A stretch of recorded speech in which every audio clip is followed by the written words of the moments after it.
Nitai Nitai Nitai Nitai Gaura Hari. Nitai Nitai Nitai Nitai Nitai Nitai Gaura Hari. Nitai Gauranga, Nitai Gauranga, Nitai Gauranga, Gaura Hari.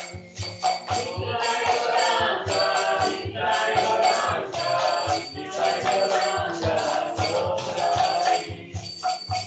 Jai Jai Shri Radha Parishishvara ki Jai. Shri Jagannath Shri Baladev Shri Mati Subhadra Devi ki Jai. Jagannath Swami Patita Pavana ki Jai. Shri Radha Govinda ki Jai. Jai Sitaram Lakshman Hanuman Bharata Shatrugna Yudhama ki Jai.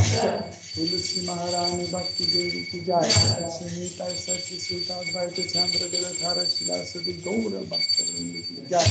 Shri Shri Gaurangani Kai Dosha ki Jai. Shri Shri Gauranga ki Jai.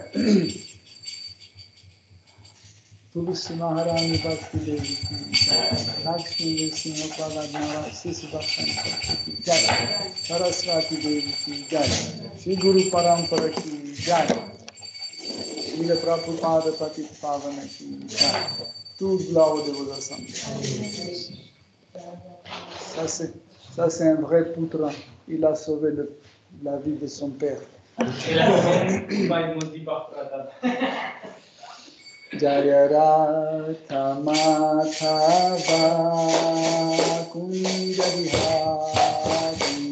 Jaya Radha Madhava Kunja Bihari. Jaya Radha Madhava Kunja Bihari.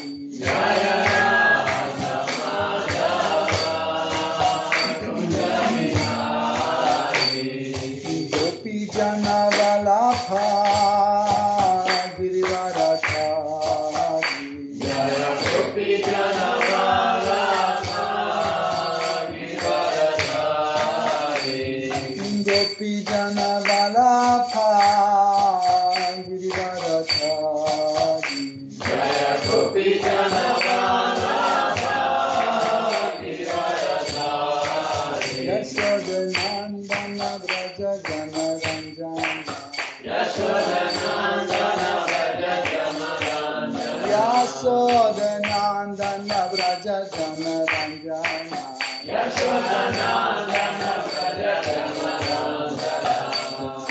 Shira Vanachari. Yamuna Shira Vanachari. Yamuna Shira Vanachari. Yamuna Shira Vanachari. Radha Madhava Kunja Bihari. Jaya Radha Madhava Kunja Bihari. Jaya Radha Madhava Kunja Bihari. Jaya Radha Madhava Kunja Bihari. Om Ajnanath Mirandasya Jananjana Shalakaya Chakshurunmilitam Yena Tasmai Shri Gurave Namaha. Shri Chaitanya Manobishtam Stapitam Yena Bhutale Swayam Rupa Kadamayam Dadati Svapadantikam Vandeham Shri Guru Shri Yuta Padakamalam Shri Guru Vaishnavanscha Shri Rupam Sagrajatam Sahagana Raghunatham Vitam Tam Sajivam Sadvaitam Savadutam Parijana Saitam Krishna Chaitanya Devam Shri Radha Krishna Padam Sahagana Lalita Shri Vishakham Vitamscha. Hey Krishna Karuna Sindhu Dinabandho Jagatpate Gopesha Gopika Kanta Radha Kanta Namostute Tapta Kanchana Gourangi Radhe Vrindavaneshwari Rishabhanusute Devi Pranamani Hari Priye Vancha Kalpatarubhyascha Kripa Sindhubhya Eva Chaha Patitanam pavanebhyo Vaishnavebhyo Namo Namaha. Nama Om Vishnu Padaya Krishna Prishtaya Bhutale Shrimate Bhakti Vedanta Swaminiti Namine Namaste Saraswate Deve Gauravani Pracharine Nirvishesha Shunyavadi Paschatya Desha Tarine Jai Shri Krishna Chaitanya Prabhu Nityananda Shri Advaita Gadadhara Shivasadi Gaura Bhakta Vrinda Hare Krishna Krishna Krishna Hare Hare Hare Rama Rama Rama Hare Hare Hare Rama Hare Rama Eva Kevalam Kalonasteva Nasteva Nasteva Gati Anyataham. Om Namo Bhagavate Vasudevaya. Om Namo Bhagavate Vasudevaya. Om Namo Bhagavate Vasudevaya. Om Namo Bhagavate Vasudevaya. Om Namo Bhagavate Vasudevaya. Om Namo Bhagavate Vasudevaya. Hare Krishna, chers dévots, bienvenue à Yoga Lyrique. Nous continuons à étudier Srimad Bhagavatam, 4e chant, 25e chapitre, à partir du verset 26. Katvam kanja pala shakshi kasya siha kutasati imam upa purim bhiru kinchikirshasi shamsame. Traduction. Sachant. Тряпку почему?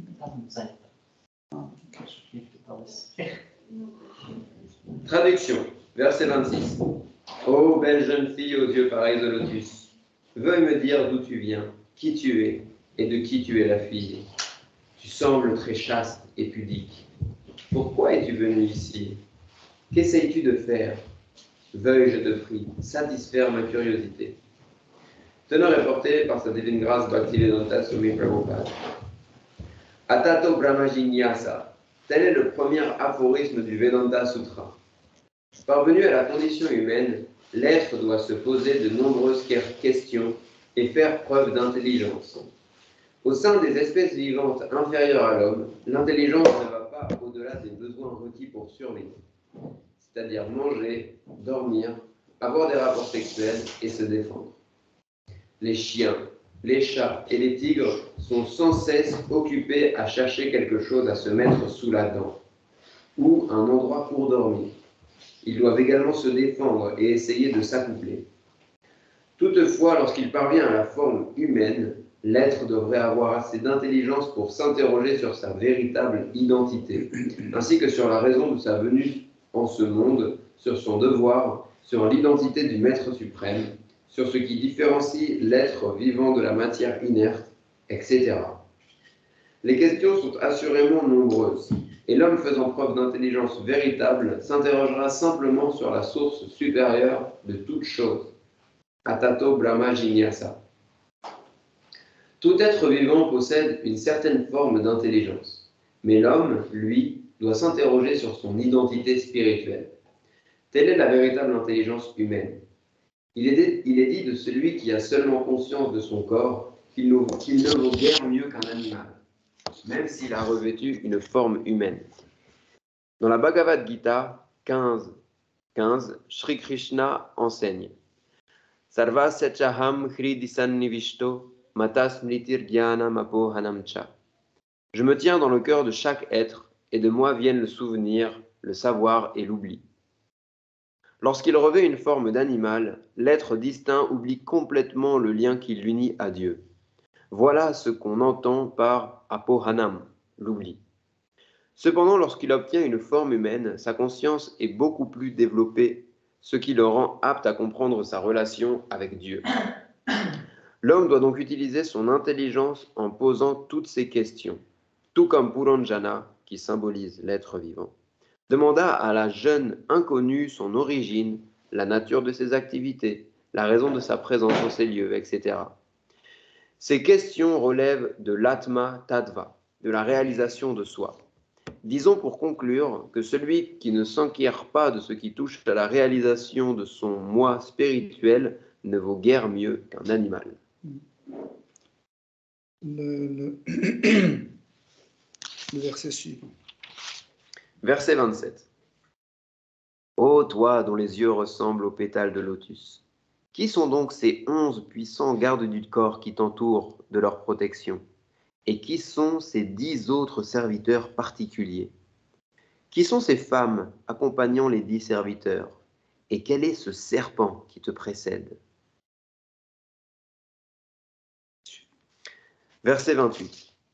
Ô bel enfant, tu ressembles en tout point à la déesse de la fortune, ou à l'épouse de Shiva, ou encore la déesse du savoir, la compagne de Brahma. Bien que tu sois sûrement l'une d'entre elles, je te vois flâner dans cette forêt. En fait, ton silence rappelle celui des grands sages. Serais-tu en quête de ton mari?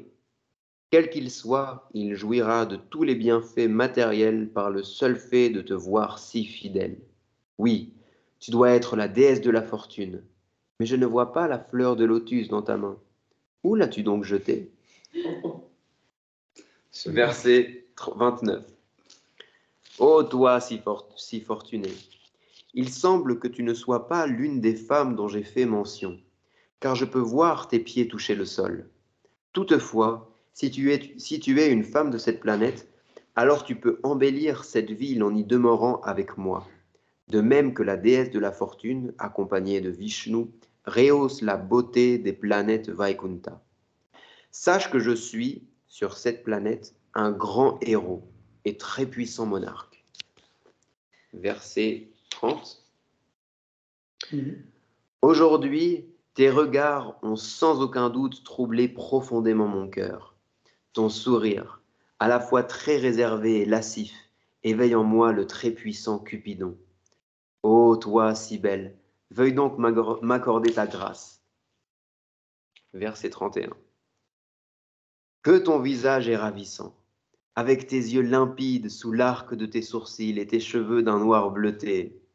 De ta bouche s'échappent de bien douces paroles, mais tu es si timide que tu n'oses porter les yeux vers moi. Ô charmante demoiselle, veuille, je t'en prie, lever vers moi ton visage et me sourire. Nous sommes toujours dans l'épisode où Sri Narada Muni veut enseigner le roi Prachina Barhishat, par sa miséricorde, la voie de la véritable voie de la libération.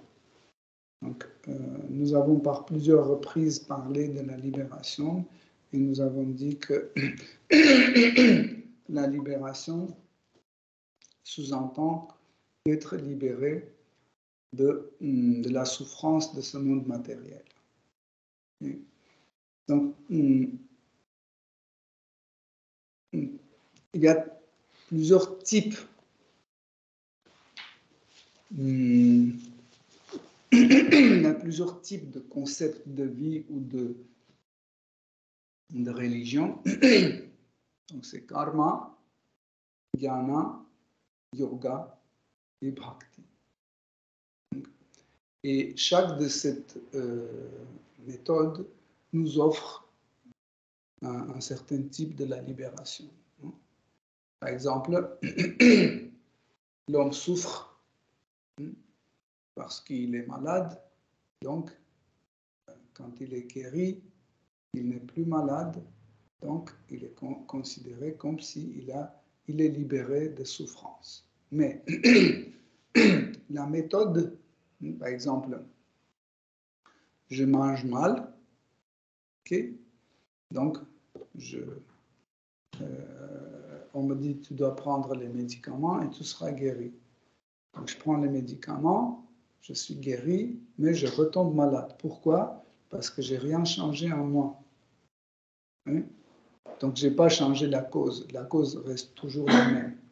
Pareil, ceux qui veulent aller sur les planètes édéniques, hein, Et vous savez que nous pouvons aller sur les planètes édéniques seulement si on suit karma, la loi. Si on suit la loi. Donc, on suit la loi et on va sur les planètes édéniques. Mais la vie sur les planètes édéniques, certaines personnes qui considèrent que c'est une libération, mais pourtant c'est temporaire.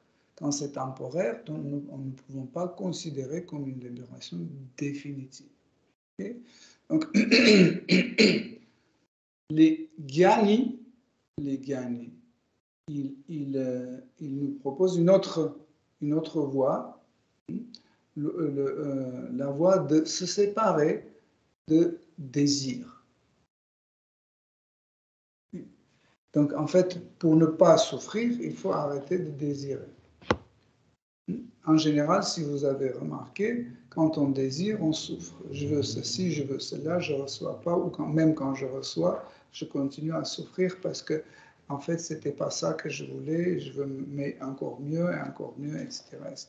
Donc, Gyani propose cette méthode de se séparer de souffrance et la méthode de renoncement de ce monde matériel.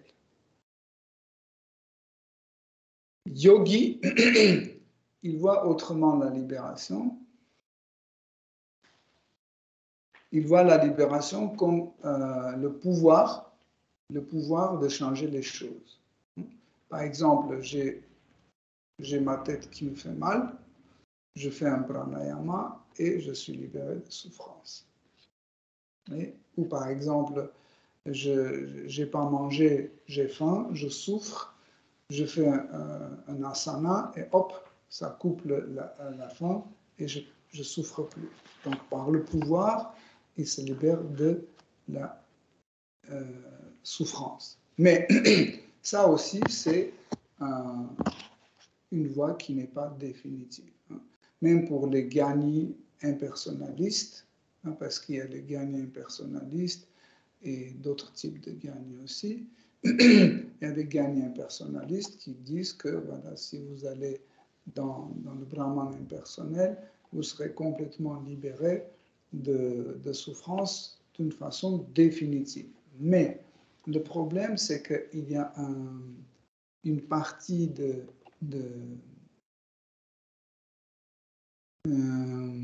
Vishnu Tattva qui était mal compris et une partie de Atma Tattva qui était mal compris. Parce que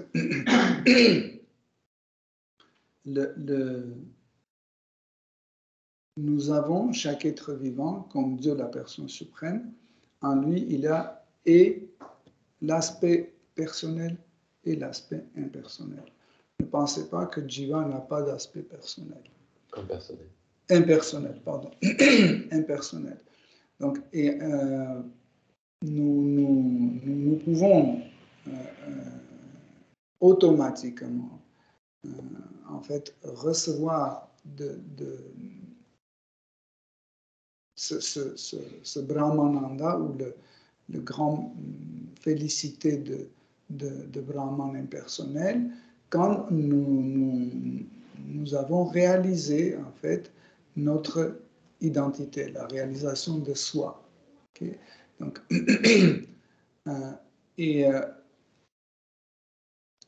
quand nous sommes un bhakta, quand on a choisi la voie de bhakti, la voie de service, la voie de dévotion à un Seigneur suprême, cette réalisation ou cette libération est définitive parce que tous les aspects en fait de l'être vivant sont satisfaits.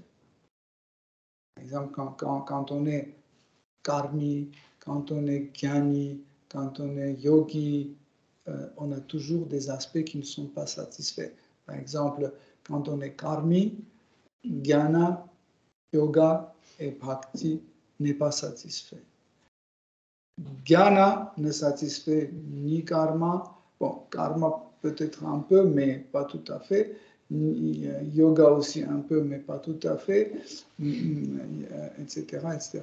Donc, yogi, pareil, ils peuvent partiellement réaliser certaines choses. Mais l'âme reste insatisfaite. Par exemple, quand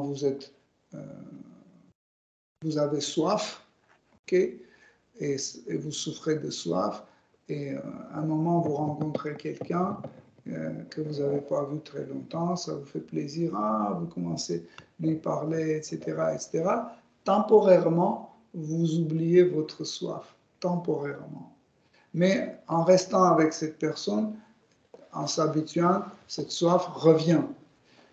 Pareil, quand on est dans le Brahman impersonnel, on goûte l'extase de Brahmananda, l'extase de félicité impersonnelle. Nous sommes satisfaits temporairement. Nous sommes satisfaits temporairement et après, nous avons besoin de satisfaire les autres aspects de notre identité, surtout notre aspect personnel comme une particule de Krishna dans son état originel de serviteur. Okay.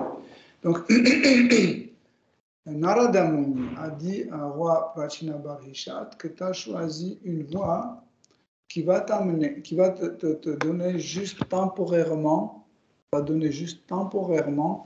la satisfaction, temporairement on va libérer de souffrance, mais tu seras toujours à la recherche de plaisir qui va te jamais satisfaire.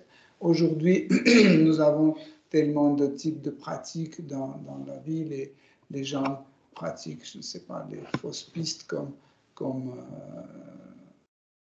régime vegan, ils pratiquent la psychologie, philosophie, numérologie, astrologie, etc., qui apportent des résultats temporaires, mais la souffrance revient toujours. Donc, Srimad Bhagavatam refuse ce genre de méthodes.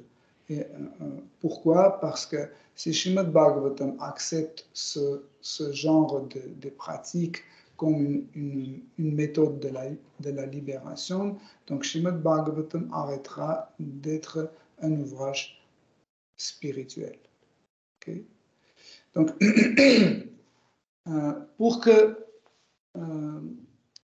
roi Prachinabarhishat comprenne en fait qu'est-ce que ça va faire s'il ne se remet pas sur la voie de Bhakti, il lui explique dans une forme métaphorique, il lui explique comment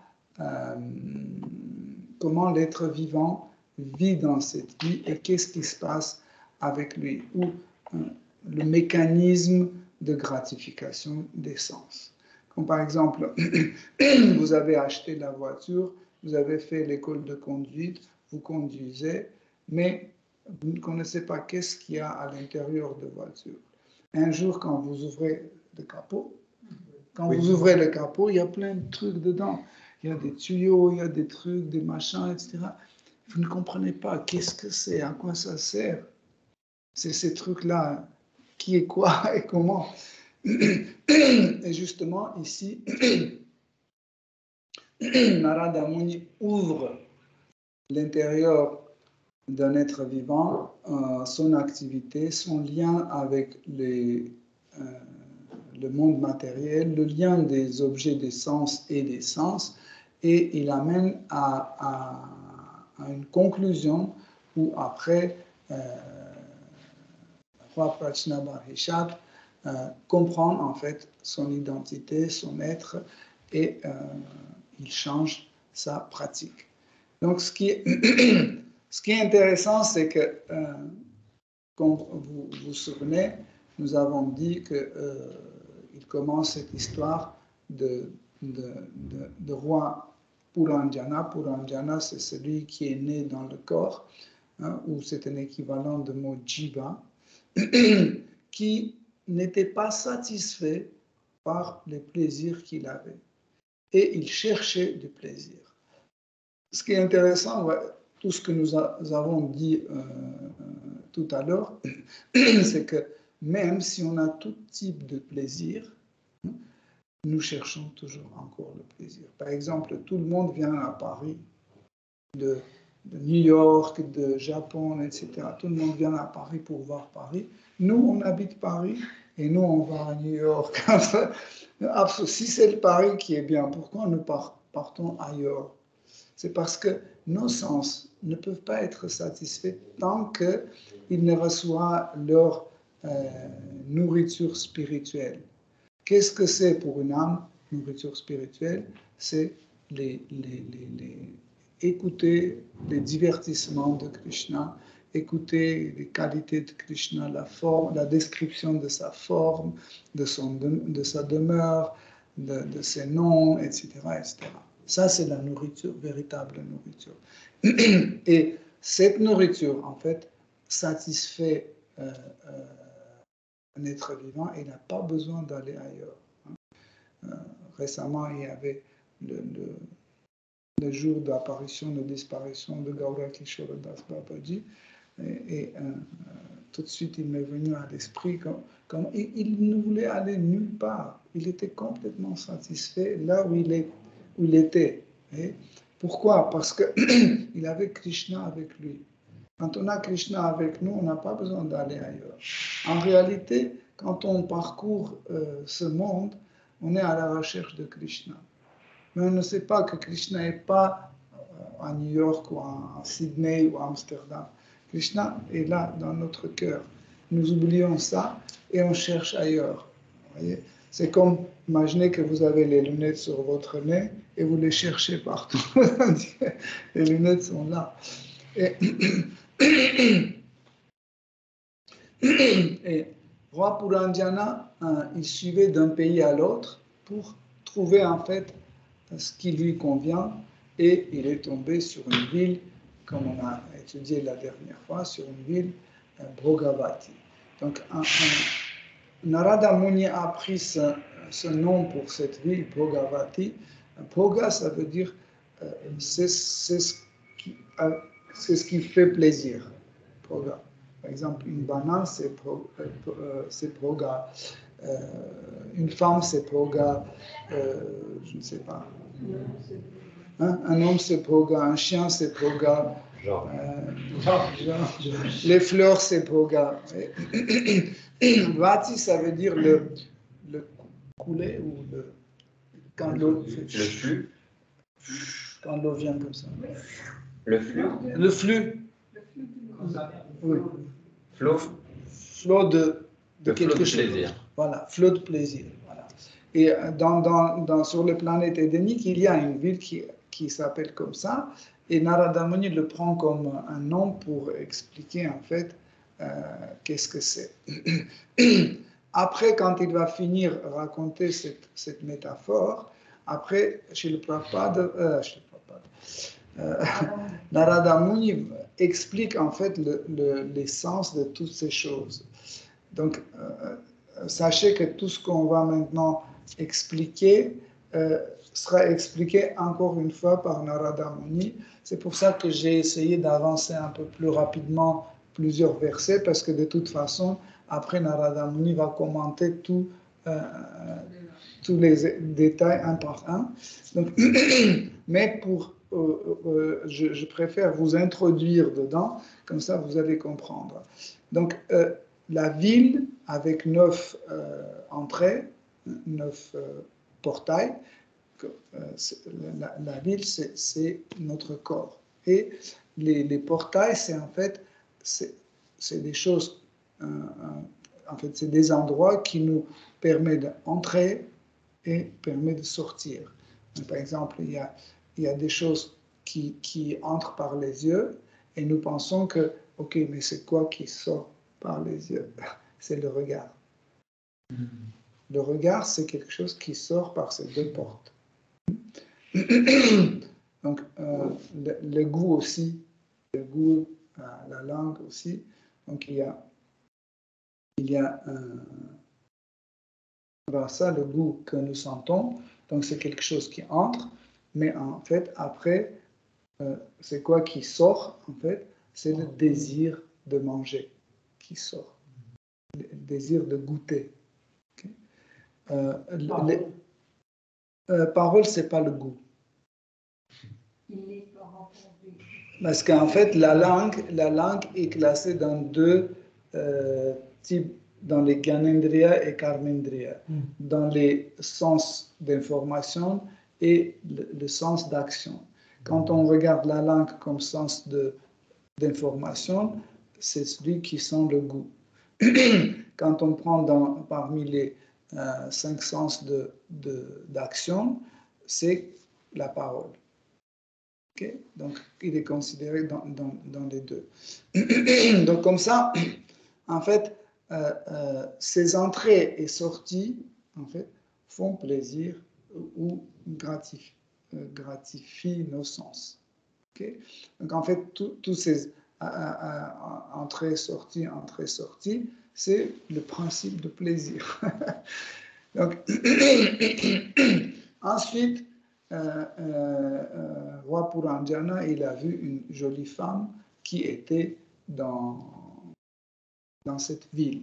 En fait, cette jolie femme signifie l'intellect. En fait, la femme, stri, appelé stri en sanskrit, c'est celui qui donne le plaisir.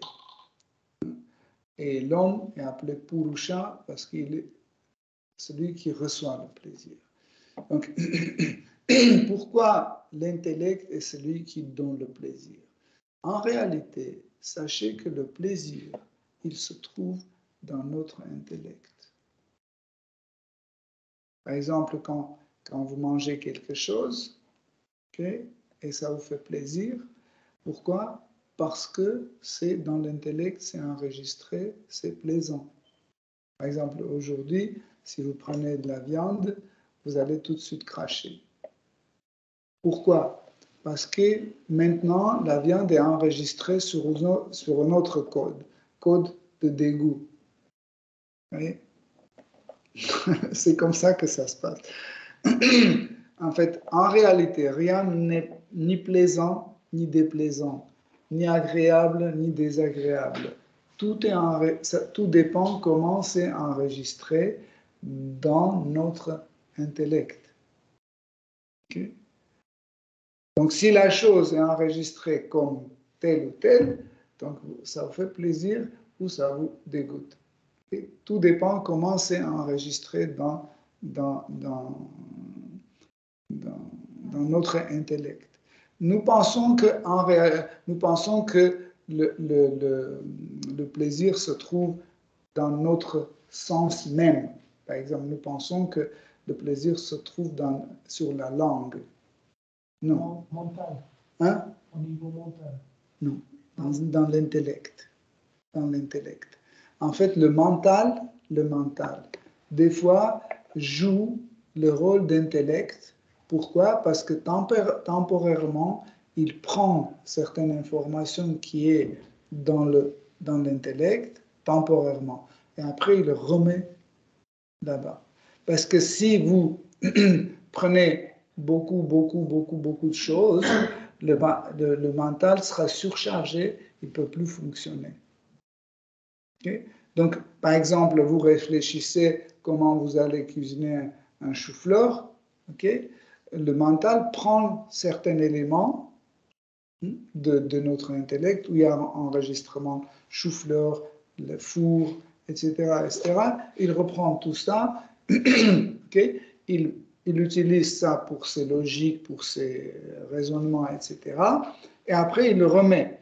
Est-ce que vous pouvez, par exemple, en même temps penser comment vous allez cuisiner chou-fleur et en même temps penser comment vous allez faire votre plomberie? En parallèle, vous ne pouvez pas.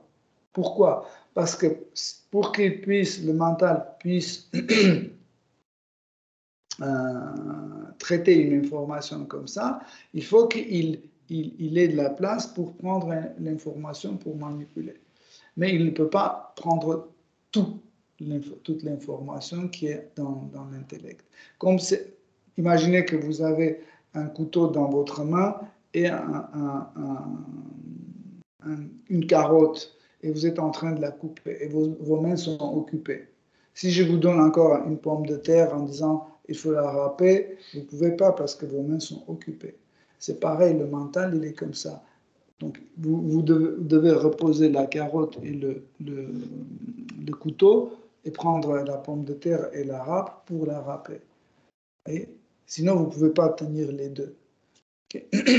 Quand des fois, nous essayons de faire les deux et ça commence à bouillir ici. Et il y a un blocage complètement, le mental est bloqué, on n'arrive plus à fonctionner. Notre mental n'arrive plus de fonctionner parce qu'il est excité. Le mental excité coupe le lien avec l'intellect. Exactement. Donc comment il reçoit les enfants? Justement, après, il ne reçoit plus. Quand il est excité, il ne peut plus. C'est pour ça que des choses stupides, en général, nous faisons quand le mental est excité. De telle ou telle façon, il est excité. En fait, l'excitation peut être par Rajaguna et l'excitation peut être par Tamaguna. C'est deux façons d'excitation, en fait. Parce que nous avons appris que l'excitation, c'est juste quand on est wow, mais aussi c'est une autre forme d'excitation qui en fait rend inerte. L'inertie, c'est un aspect de Tamaguna, l'inertie, et c'est aussi une forme de sollicitation de notre mental. Okay? Donc en effet, si vous réfléchissez après un peu plus, vous allez voir qu'en fait, tout type de plaisir, c'est dans l'intellect. Tout type de plaisir. Et mental, en fait, il applique ce plaisir. Il prend, il applique. Okay? Donc, encore un autre exemple, je vais donner, ce sera beaucoup plus compréhensible. Par exemple, un t-shirt ou une chemise est très à la mode. Ok? Très à la mode. Et dès qu'on le met, on dit waouh! Okay? Et 2 ans après, ce n'est plus à la mode. Tout le monde dit c'est moche, etc. Et vous mettez, vous dites c'est moche. Mais cette chemise n'a pas changé. Elle est exactement la même comme elle était avant. Rien n'a changé. Pourquoi elle est moche? Comment elle peut être moche si elle était belle? C'est parce que dans l'intellect, on a changé le code de la réception de cette chemise. On a dit, et maintenant c'est mauvais, et maintenant c'est moche. Et tout de suite, dès qu'on voit cette chemise, on dit, waouh, c'est moche. Vous comprenez? En fait, ce plaisir, ça se passe dans l'intellect, en réalité. Donc, l'intellect, c'est stri aussi et c'est homme aussi. Parce que vous avez dit, c'est l'homme qui prend le plaisir et c'est femme qui... Donne le plaisir. Oui, il est universel pour les femmes et pour l'homme. Parce que, en fait, l'être vivant... Non, il demandait l'intellect stri. Est-ce que l'intellect est stri? L'intellect, en fait, l'intellect, le mental, et les autres sens, ils sont ni stri ni purusha. Ok? C'est le stri ou purusha, c'est l'identité, c'est notre ego. C'est notre ego qui s'identifie avec un stri féminin ou il s'identifie avec masculin, un purusha. Mais les sens, ils sont ni stri ni purusha. C'est le ego qui prend en fait cette position ou de stri ou de purusha. Okay? Cette identification. Okay? Donc, et comme ça, dans cet épisode, Narada Muni donne en fait cette obraz. Image. Cette image il donne cette image de femme comme la source de plaisir. Hein. En général, quand on on parle de plaisir, c'est rare quand on donne l'homme comme exemple. Comme si l'homme est la source de plaisir, en général, c'est une femme. Okay? Et ce qui est intéressant, c'est que, en fait, vous avez remarqué que dans la description de cette femme, sa conduite était assez intéressante. Elle faisait la timide.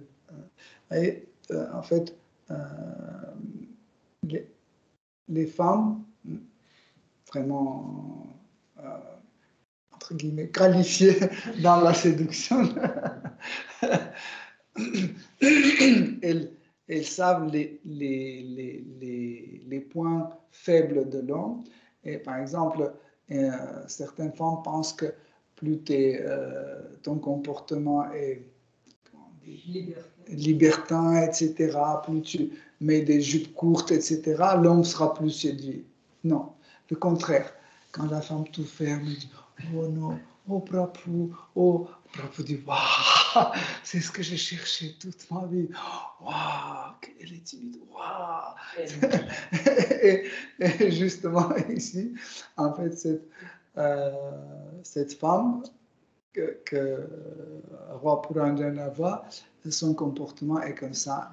Il regarde le sol comme ça, comme s'il n'ose pas voir le roi, etc. Et comme ça, le roi est encore plus séduit par ce comportement que s'il se jetait sur elle. Donc, si vous vous souvenez, une fois, on a expliqué que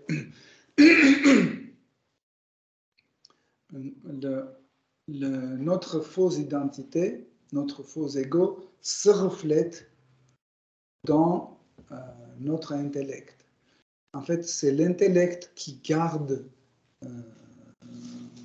l'information sur nous-mêmes. Par exemple, j'ai décidé aujourd'hui de devenir un végétarien. Ok? Ça se trouve où?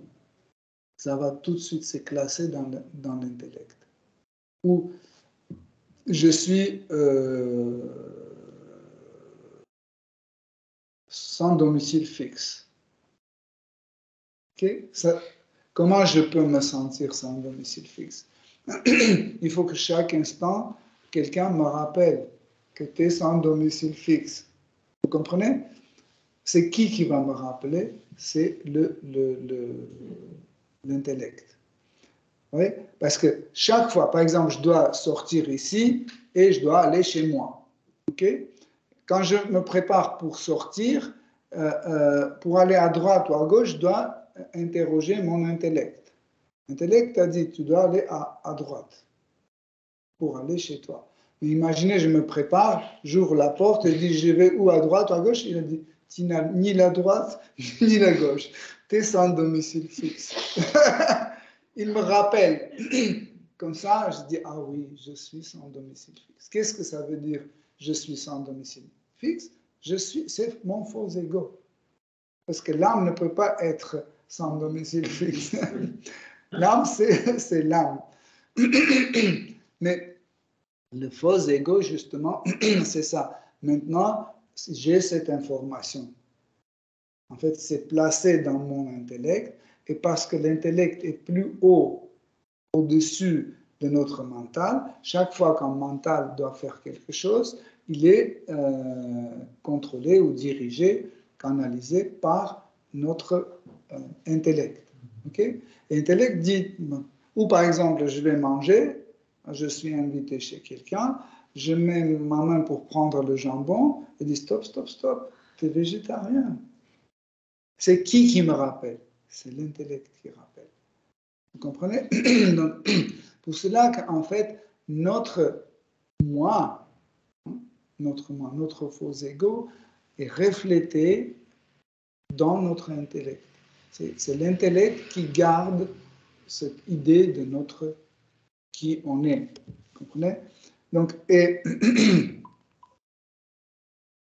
ici, le roi Puranjana est séduit par cette femme. en fait, c'est une autoséduction. Hein? Je suis président de la République. Wow. Je suis, je ne sais pas. J'ai eu le prix de Nobel. Wow. Qu'est-ce que ça veut dire? Ça veut dire, moi-même, hein, je me séduis par cette idée, où je suis inscrit pour avoir, je ne sais pas, quelque chose. Wow. Vous comprenez? En fait, donc, ce processus où Roi Puranjana voit cette femme, c'est le processus où l'homme commence à penser qui il est. Vous comprenez? Et Srila Prabhupada explique dans ses commentaires, il dit, en réalité, ça, c'est chaque être vivant doit poser cette question, qui je suis. Hein? Dès que je commence à poser cette question, qui je suis, c'est le début de la réalisation de soi. Tant que je n'ai pas posé cette question, je commence à gratifier mes sens, je vais boire, dormir, etc. Je fais ceci, cela, ou je suis malade, je vais aller voir cardiologue, psychologue, urologue, etc., etc. Donc, je suis occupé. Ça, ce n'est pas la réalisation de soi. Tant que je n'ai pas posé cette question, qui je suis, donc, je ne peux pas me mettre sur la réalisation, sur le chemin de réalisation de soi. Donc, ici, Roi Puranjana commence à interroger cette femme. Qui es-tu? Qui es-tu? D'où tu viens? Etc., etc. En général, quand l'homme voit une femme, jolie femme, tout de suite, par sa nature, il y a comment dire, un impulse de tout de suite s'approcher de cette femme pour qu'elle soit à elle. Pas forcément physiquement. Hein? Comme par exemple, chaque fois quand on voit des jolies choses, par exemple des jolies fleurs, on veut que ce soit en nous. On voit une jolie voiture, on veut que ce soit en nous. On voit un joli meuble, on veut que ce soit en nous. Ça, c'est la concupiscence. Et la forme de concupiscence la plus abondante, c'est l'attraction de l'homme vers une femme.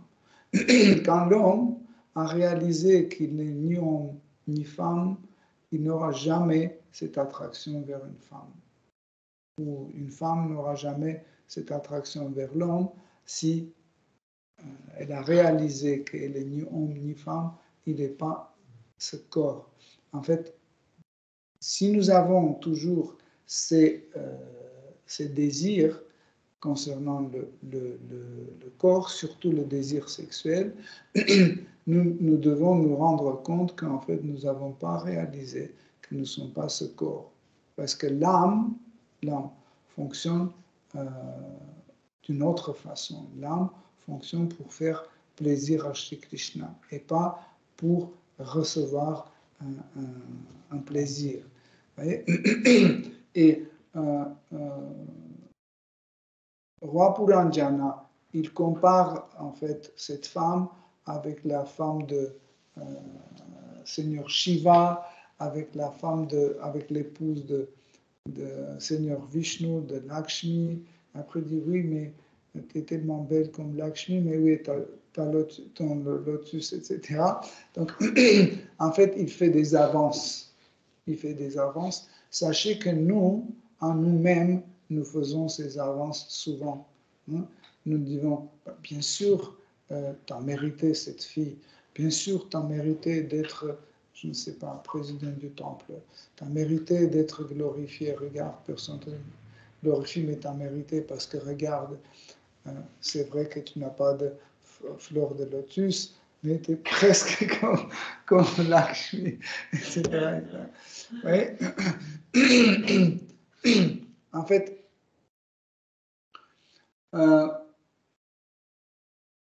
le reste, je vais raconter la prochaine fois, parce que là, on a dit qu'elle était accompagnée par 10 10 serviteurs, un serpent, et en fait, ces 10 serviteurs, c'est nos sens, hein, et le serpent, c'est le prana, l'air vital, et ce serpent avait aussi 5 serviteurs, 5 têtes, hein, parce que chaque tête sert le même corps.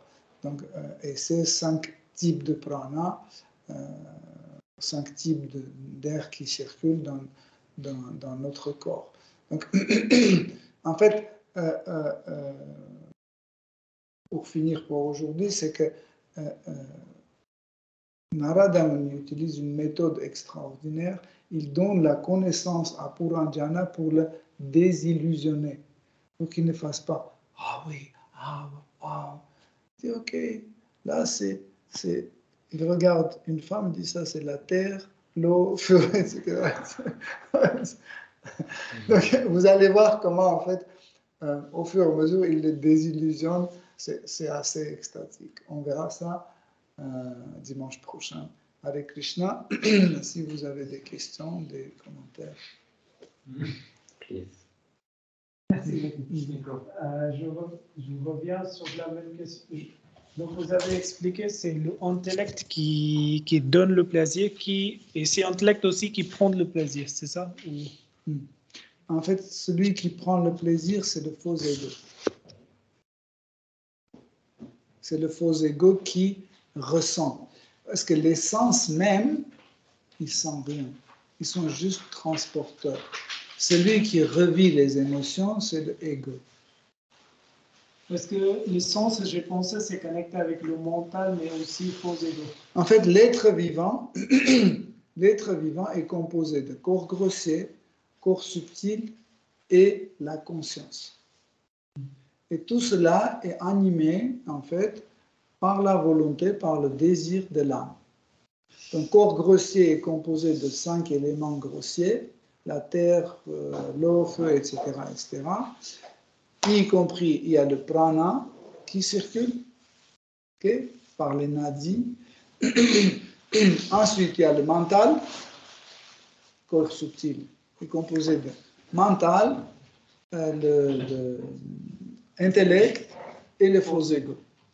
Okay? Et tout cela, c'est animé par la conscience. La conscience, c'est comme l'électricité.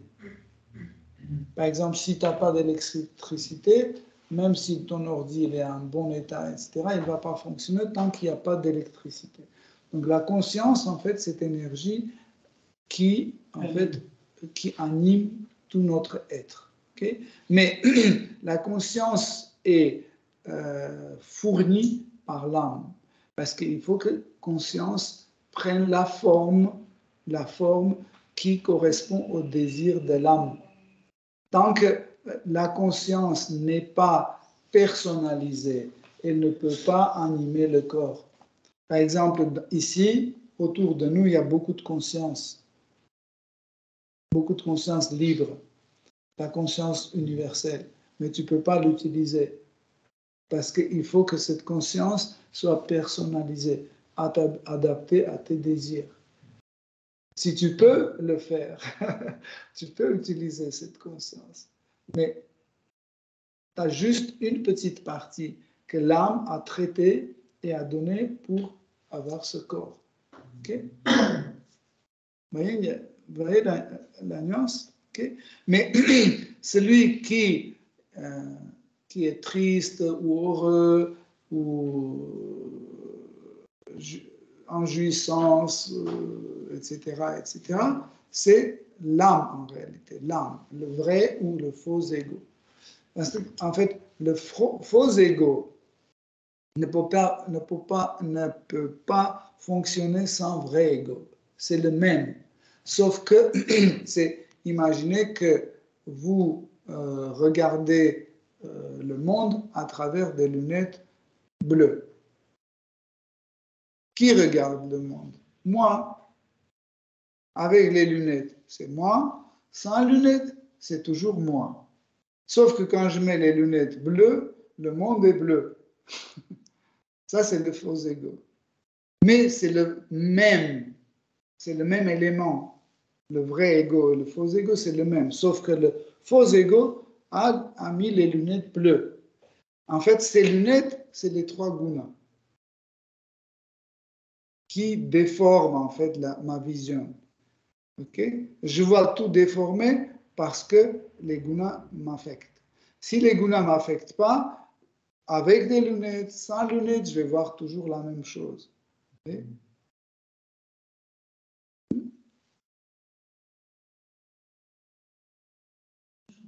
Oh, merci. Oui.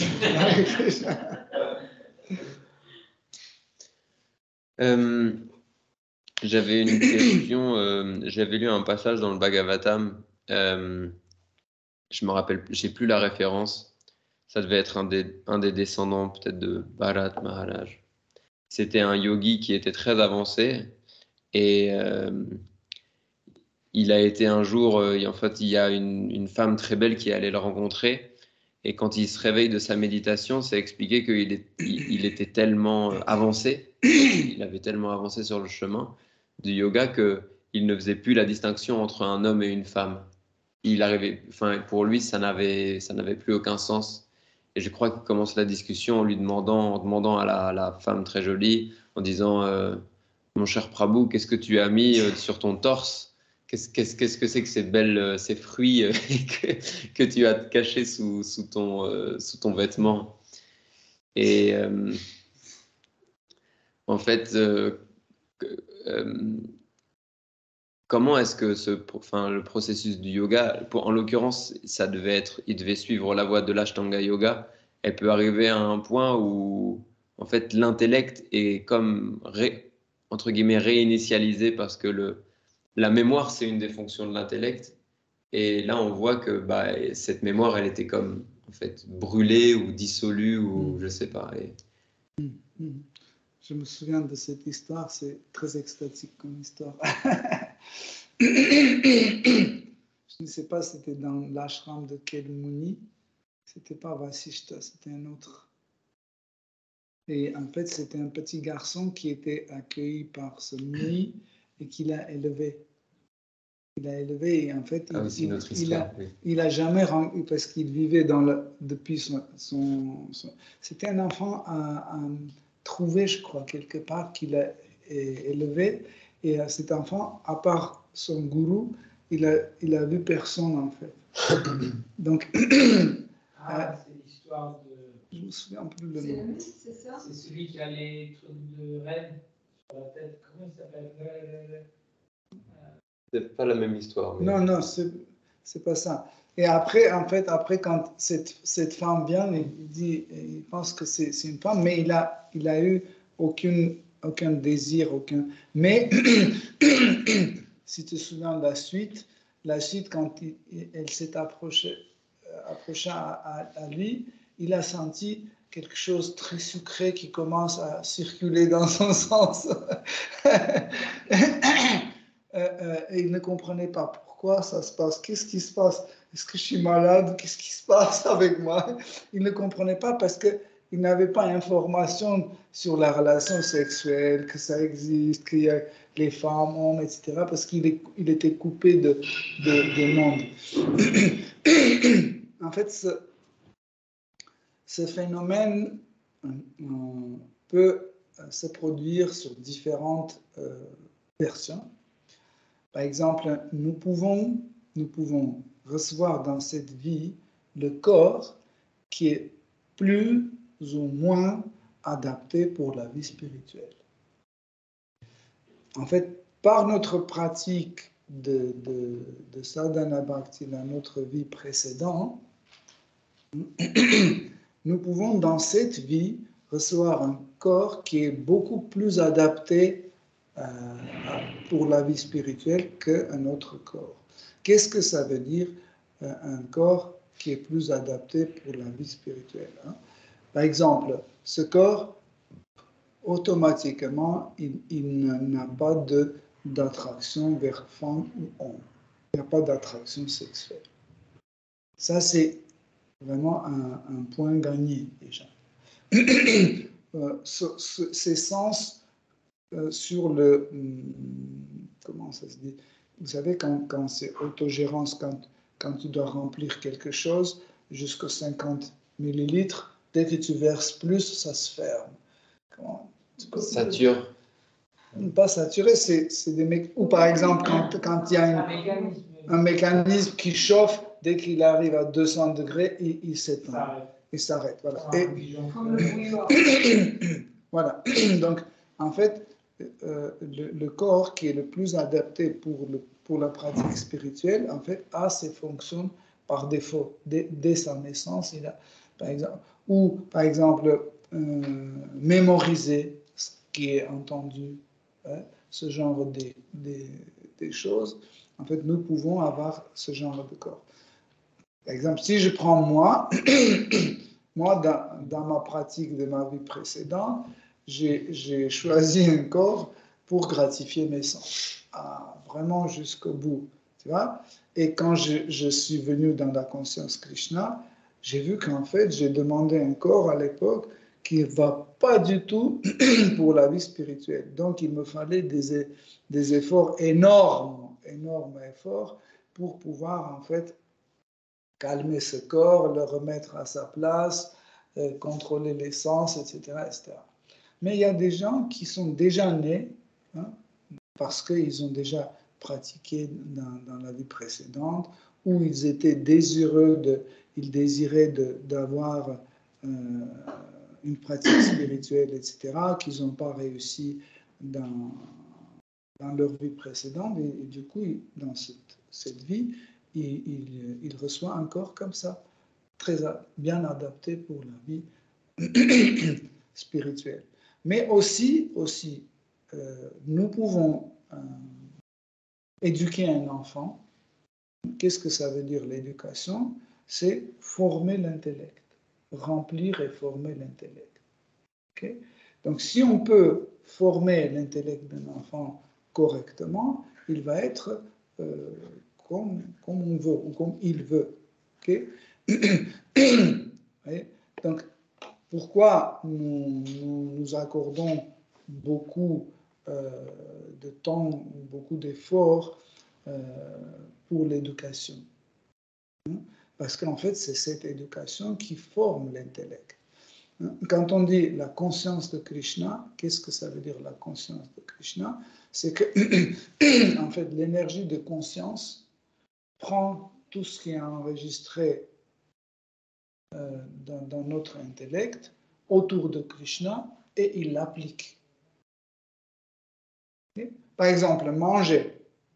Il y a mangé des saucisses ou des jambons et il y a mangé du prasad. Okay? Si dans notre intellect, nous n'avons pas introduit manger prasad, notre conscience va appliquer conscience carnivore. Donc c'est pour ça que tout notre sadhana bhakti, en réalité, c'est le travail sur notre intellect. Donc on change les programmes, on change les étiquettes. Toutes les étiquettes sont changées. Là, par exemple, quand vous prenez une boîte, c'est écrit clou de girofle. Même sans ouvrir, tu le prends parce que c'est écrit clou de girofle. N'est-ce pas? Donc, mais avant, dans cette bouteille ou dans ce verre, dans cette boîte, était cumin. Okay? C'était cumin, donc c'était écrit cumin. Parce que le contenu, c'était cumin. Donc aujourd'hui, je change, je mets cannelle. Si je mets cannelle, donc ce sera à l'intérieur, ce sera cannelle. Donc pareil, en fait, la pratique sadhana bhakti, c'est je change tout. Je change, par exemple, ma vision. Qu'est-ce que c'est l'amour? Qu'est-ce que c'est amitié? Qu'est-ce que c'est les parents? Qu'est-ce que c'est les enfants? Qu'est-ce que c'est la nature? Qu'est-ce que c'est le corps, etc. Nous changeons en fait tous nos anciennes définitions de chaque chose, nous changeons, et après, quand la conscience vient pour appliquer ce qui est dans l'intellect, elle applique des choses concernant Krishna. Ça veut dire c'est cette conscience qui est la conscience Krishna. Parce qu'en fait, conscience, quand elle traverse notre corps, notre être, elle doit appliquer quelque chose. Quoi? Elle doit appliquer quelque chose qui vient de faux égos ou de vrais égos. Okay? Et en fait, l'historique se trouve dans notre intellect. Et donc cet intellect, il peut être complètement transformé, quitte à ne plus se rappeler de ce qu'il y avait avant, en fait. Oui, oui. En fait aussi, ce qui est intéressant, plus nous sommes appliqués dans notre pratique conscience de Krishna, impliqués dans la conscience Krishna, toutes ces informations sont poussées vraiment à fond. Maintenant, ces 33 ans de la conscience Krishna m'ont arrivé à un état qu'il y a des choses que je ne me souviens pas du tout. C'est zéro. Ils sont poussés vraiment à fond et je ne sais pas où ils sont. Même je rencontre mes camarades de classe, je les regarde, ils me disent, tu te souviens pas de moi? Non. Tu te souviens pas de mon nom? Non. De mon physique? Non plus. Tout est effacé. C'est comme ça. Parce qu'en fait, vous avez la partie mémoire active et vous avez la partie de mémoire passive. Moins vous utilisez mémoire passive, va en arrière-plan. Merci. Avec Krishna. Avec Krishna. Si vous avez d'autres questions, sinon on va faire ça dans la bhakti. Hare Krishna, merci pour votre attention. Srimad Bhagavatam ki jai, Prabhupada ki jai. Toute gloire aux assemblées. Hare Krishna.